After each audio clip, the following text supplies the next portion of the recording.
আসসালামু আলাইকুম। Pay scale নিয়ে বড় সুখবর, কাঠামো চূড়ান্ত, বাস্তবায়ন ধাপে ধাপে। এই বিষয়ে আজকে পুরো ভিডিওতে বিস্তারিত আলোচনা করা হবে। তার আগে আপনারা চ্যানেলে যারা নতুন, দয়া করে চ্যানেলটি সাবস্ক্রাইব করে পাশেই থাকবেন। ইত্তেফাক থেকে আজকে সংবাদ পড়ে শোনাবো 17 জানুয়ারি। এখানে যা যা আলোচনা হয়েছে সেগুলা আজকে ভিডিওতে থাকছে।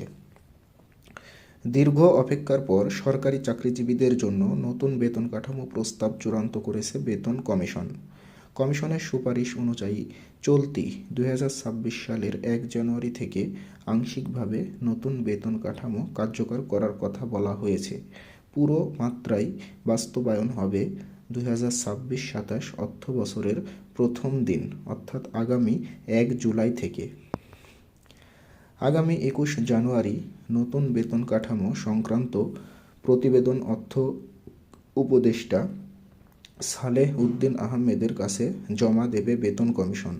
এরপর প্রতিবেদনটি উপদেষ্টা পরিষদের বৈঠকে উপস্থাপন করা হবে। অর্থ মন্ত্রণালয় ও বেতন কমিশন সূত্রে এসব তথ্য জানা গেছে। নতুন বেতন কাঠামো আংশিক বাস্তবায়নের প্রস্তুতির অংশ হিসেবে চলতি 2025-26 অর্থবছরের সংশোধিত বাজেটে পরিচালন ব্যয় 22,000 কোটি টাকা বাড়ানো হয়েছে। বেতন কমিশনের হিসাবে প্রস্তাবিত বেতন কাঠামো পুরোপুরি কার্যকর করতে অতিরিক্ত 70 থেকে 80,000 টাকার প্রয়োজন হবে। সুপারিশকৃত কাঠামোয় নিচের দিকের গ্রেডগুলোর বেতন ও ভাতা তুলনামূলকভাবে বেশি বাড়ানোর প্রস্তাব রয়েছে। কমিশনের হিসাব অনুযায়ী বর্তমানে সর্বনিম্ন বেতন 8,250 টাকা, যা দ্বিগুণেরও বেশি বাড়ানোর সুপারিশ করা হয়েছে।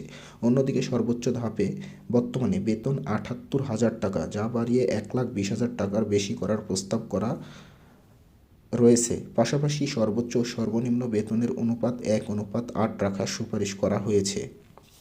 গত বছরের 27 জুলাই সরকারি কর্মকর্তা কর্মচারীদের জন্য নতুন বেতন কাঠামো নির্ধারণের লক্ষ্যে বেতন কমিশন গঠন করা হয়। সাবেক অর্থসচিব ও পল্লী কর্ম সহায়ক ফাউন্ডেশনের চেয়ারম্যান জাকির আহমেদ খানকে কমিশনের প্রধান করা হয়। 21 সদস্যের এই কমিশনকে 6 মাসের মধ্যে প্রতিবেদন দেওয়ার নির্দেশনা দেওয়া হয়েছিল। বর্তমানে সরকারি কর্মকর্তা কর্মচারীরা 2015 সালের বেতন কাঠামো অনুযায়ী বেতন ও ভাতা পাচ্ছেন। দেশে সরকারি কর্মকর্তা কর্মচারীর সংখ্যা প্রায় 15 লাখ।